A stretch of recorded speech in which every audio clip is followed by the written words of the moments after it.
Tajaajilli fayyaa hawaasaa maaliif akkas barbaachisaadha? Fayyaan hawaasaa kutaa barbaachisaa kan ta'annoo fi ittisa dhukkubaati.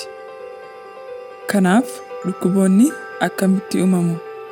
Dhukkuboonni balbalachuuf wantoota 3 barbaachisa. Bakka bu'aa, keessummeessa, naannoo. Wantoonni kun 3 sababa dhukkubaa kana uumu.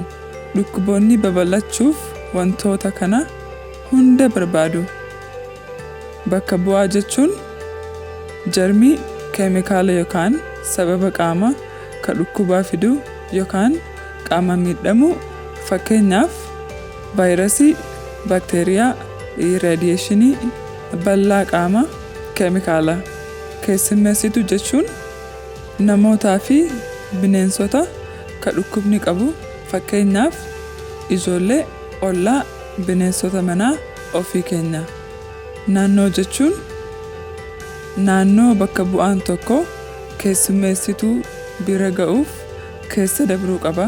Fakkeenyaaf qilleensa, bishaan, nyaata, bishaan xuraawaa.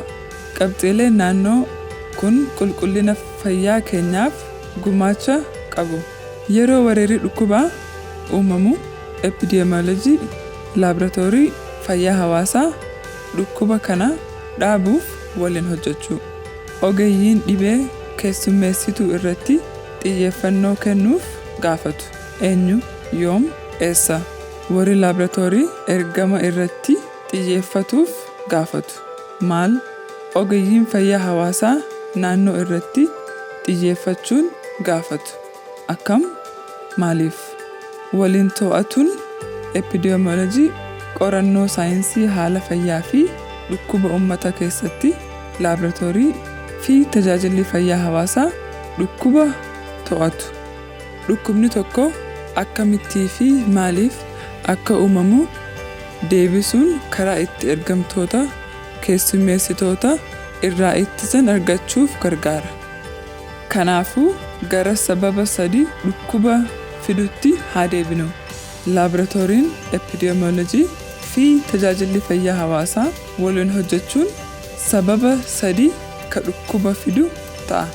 Gaachana ittisaa dhukkubaa ergamtoonni naannoo keessaa akka hin sochoone keessummeessitoota bira akka hin geenye godhu. Bakka bu'aa saalmoneelaan jarmii yeroo baay'ee lukkuu hin bilchaatin irratti argamtu yoo ta'u namoota dhukkubsachiisuu danda'a. Maatiin tokko nyaata nyaachuuf gad ba'a. Gochoonni mana nyaataa kun akka saalmoneelaan maatii hin geenye gargaaru. Harka dhiqachuu, jarmii balleessuu, gulaafii uffachuu. Kanaafuu tajaajilli fayyaa hawaasaa maaliif barbaachisaa ta'e? Tajaajila fayyaa hawaasaa dhukkubni tokko akkamittii fi maaliif akka uumamu deebisi. Tarkaanfiiwwan weerara dhibee dhaabuu fi kan gara fuula duratti ittisan yaada kennu. Keessummeessitoota karaa to'annoo naannootiin ergamtoota miidhaa geessisan irra gaachana godhu. Dhumarratti tajaajilli fayyaa hawaasaa to'annoo fi ittisa dhukkubaatiif barbaachisaadha.